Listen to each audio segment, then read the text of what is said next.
50 Cent's Diddy documentary might just be the ultimate nail in the coffin. Yo, it's finally here. After 2 years of hype, 50 Cent's long-awaited doc finally dropped. As promised, the documentary contains some shocking, humiliating revelations about Diddy's out-of-control behavior. But that's still not the whole story. Ever since the documentary dropped, there's been legal threats and rumors that there might be more content on the way. That's exactly why we're doing a full breakdown on everything we missed from 50 Cent's Diddy doc. Did Diddy really set Biggie up to be murdered in LA? What did jurors from Diddy's trial of the case, and what shocking accusations did one of Diddy's former artists make about him? We've even done a play-by-play on the allegedly unauthorized footage that 50 Cent is accused of stealing from Diddy. What secrets does the footage reveal about Sean Combs' inner circle, and how did 50 get his hands on Diddy's private videos? Finally, we're gonna take a closer look at rolling Diddy in prison to 50's promises that he might be holding back more unseen Diddy footage. I'm gonna get off the phone right now,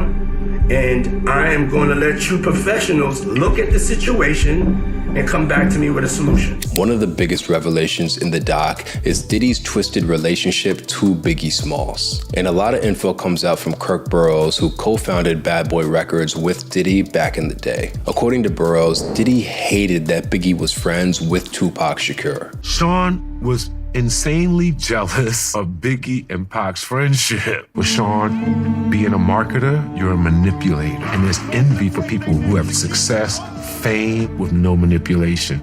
It seems that Diddy was scared that Tupac would lure Biggie out of his clutches, and that fear was a huge reason why the East Coast-West Coast beef kicked off. But Burroughs went even further, claiming that he thinks Diddy was directly involved in Tupac's assassination in Las Vegas. He even says that Diddy ordered Burroughs to send drivers from Harlem to drive clear across the country to Vegas days before Tupac was shot. And all these years later, Burroughs still believes that Diddy wanting his crew from Harlem to be in Vegas before the Tyson fight was very suspicious. I think that Sean now, in my mature mind, had a lot to do with the death of Tupac.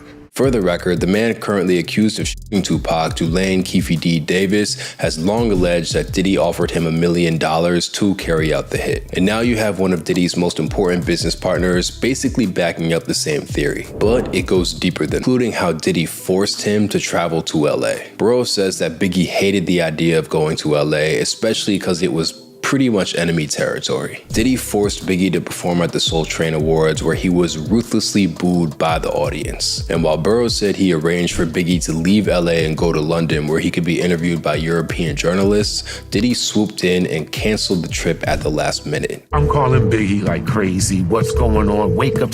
He's like, yo, Puff is bugging. He just called me and told me, I want you to stay here in LA. I don't want to stay, I want to go. But Sean was adamant. Cancel the flight.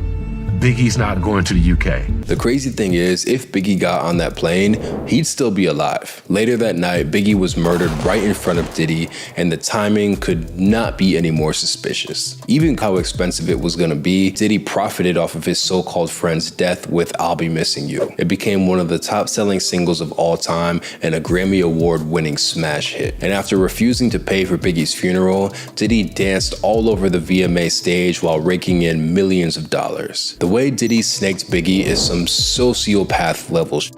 The doc also contained tons of accusations from people close to Diddy. Violence was a very normalized part of living in that world. Kirk Burroughs went into detail about how Diddy betrayed him, even though they started Bad Boy Records together. He claimed that Diddy wanted him to alter Biggie's contract in Bad Boy's favor, but when Burroughs refused, that's when he said Diddy went after him. That Diddy, after being forced out of the company he helped start, Kirk Burroughs said he was effectively blacklisted from the music industry for years. But Burroughs had even more insane details about Diddy's private life. He talked about how he once saw Diddy's other bombshell revelation came from O'Day, who used to be a part of Diddy's girl group Danity Kane. Now, back in the day, Danity Kane enjoyed some massive commercial success. Not only were they the first girl group in history, but they were also the subject. Views in the Diddy documentary shed some disturbing light on what was really going on behind the scenes. O'Day was originally fired from Danity Kane in 2008, and she went into detail about what it was really. She read explicit emails that Diddy allegedly sent her,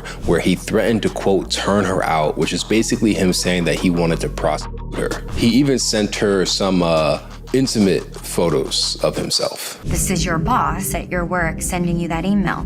What happens in real life to anyone else? Your boss gets fired. 6 months later, I was fired. I absolutely felt that I was fired for not participating. The documentary also unearths some darker revelations. In the interview, Aubrey O'Day discusses a civil suit that contains some really disturbing details. In a sworn affidavit, another woman claims she accidentally walked into a room